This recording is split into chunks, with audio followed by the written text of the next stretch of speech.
दोस्तों आईपीओ क्या है? IPO means initial public offering. और जैसे मैंने शुरुआत में भी आपको बोला, ये क्या है? ये एक मनी मेकिंग अपॉर्चुनिटी है। तो इसमें आपको इंडाइसेस में जाना है, सेक्टोरियल इंडाइसेस। इसमें आपको हर एक इंडेक्स आपको मिलेगा। फॉर एग्जांपल आपको चेक करना है एफएमसीजी। चलिए मैं एफएमसीजी सेक्टर पे क्लिक करता हूं। एफएमसीजी मतलब क्या? देखिए कुछ एक ऐसे सेक्टर है जिसको मार्केट में कितनी भी तेजी या कितनी भी मंदी हो, ज्यादा इसमें जो है मतलब प्रॉब्लम नहीं आता है। इट मींस ऐसा देखिए कि अगर मार्केट में कितनी भी मंदी हो तो लोग टूथपेस्ट यूज करना नहीं छोड़ेंगे, हेयर ऑयल यूज करना नहीं छोड़ेंगे, राइट? मतलब कुछ एक जरूरत की चीज है। स्टॉक मार्केट एक बढ़िया इन्वेस्टमेंट अपॉर्चुनिटी है। जैसे मैं आपको बोलता हूं IPO is an money making opportunity, stock market is also investment opportunity. ये एक ऐसा एसेट क्लास है जिसमें आपको बढ़िया हाई लिक्विडिटी मिलती है, हाई रिटर्न्स मिलते हैं कम से कम रिस्क के साथ। तो मैं किसी भी नेशनलाइज्ड बैंक में जाऊंगा तो मुझे वहां पे एक ऑप्शन मिलता है securities loan, loan against securities, loan against shares. तो अगर ग्रुप के मैंने शेयर्स खरीद के रखे हैं तो मुझे 70% तक का लोन मुझे बैंक भी देती है, राइट? देन कंपनी के कुछ मीटिंग्स वगैरह रहते हैं तो उसमें भी प्रेजेंट रहने के मेरे पास राइट्स है। तो ये कई सारे बेनिफिट्स स्टॉक मार्केट में हमें मिलते हैं। अब दोस्तों अगर ये बेनिफिट्स आपको लेने हैं तो उसके लिए आपको क्या करना पड़ेगा? इन्वेस्टमेंट करनी पड़ेगी। कि 9 लाख मेरे अकाउंट में नहीं है, 9 लाख का माल मैं 90,000 या 1,80,000 जो भी मार्जिन पेमेंट रिक्वायर्ड है, या 1 लाख पकड़ के चलते हैं राउंड फिगर, 1 लाख रुपए में मैं खरीद रहा हूं। Time value it means time of expiration, यानी कि आपके पास कितना समय है वो ट्रेड कॉन्ट्रैक्ट एक्सपायर होने के लिए। अब जितना समय ज्यादा रहेगा उतनी ज्यादा टाइम वैल्यू, जितना समय कम उतनी कम टाइम वैल्यू आपको प्रीमियम में दिखेगी, राइट? तो उसको कैलकुलेट करने का भी तरीका मैंने आपको बताया कैसे कैलकुलेट करना है, premium minus intrinsic value, right? तो चलिए जानते हैं एनएससी के वेबसाइट पे। तो एनएससी के वेबसाइट पे अगर आप जाते हो तो वहां पे आपको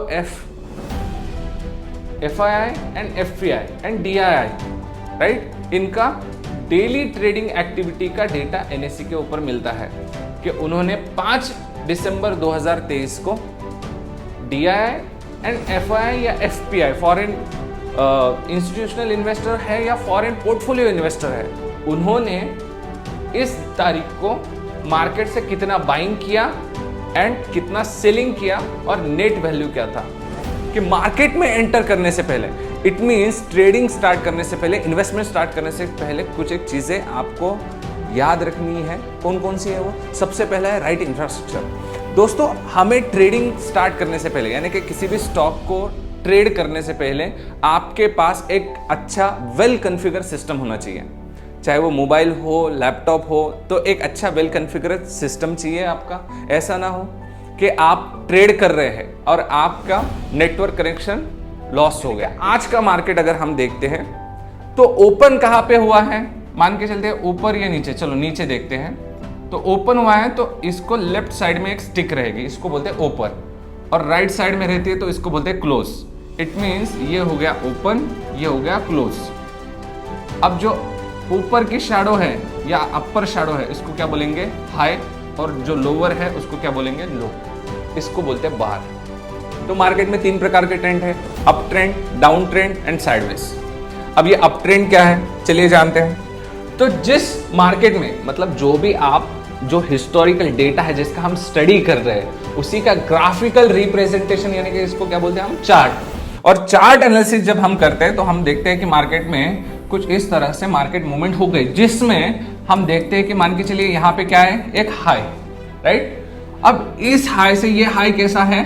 हायर हाई, राइट? और इस हाई से ये हाई कैसा है? Higher high. या जब हम देखते हैं कि यहाँ पे मार्केट ने एक लो बनाया, ये कैसा है? Higher low. ये कैसा है? और higher low, and this one is higher low. It means जिस मार्केट में या जिस चार्ट में आपको higher high formation and higher low formation मिलता है इसको क्या बोलते हैं हम? Up trend. अब दोस्तों अगर ये बेरिश रिवर्सल है तो मतलब मार्केट क्या होगा? नीचे गिरेगा। अब अगर मार्केट नीचे गिरेगा तो वहां पे क्या होना चाहिए? हमें सप्लाई। क्या होना चाहिए? सप्लाई। इट मीन जहां पे भी आपकी नेकलाइन ये ब्रेक हो रही है वहां पे ट्रेड इनिशिएट करने के लिए क्या होना चाहिए? सप्लाई होना चाहिए, राइट? अब सप्लाई अगर है तो आपको क्या करना है? एंट्री कैसे लेनी है? Entry at the next candle के ओपन में। क्या करना है आपको?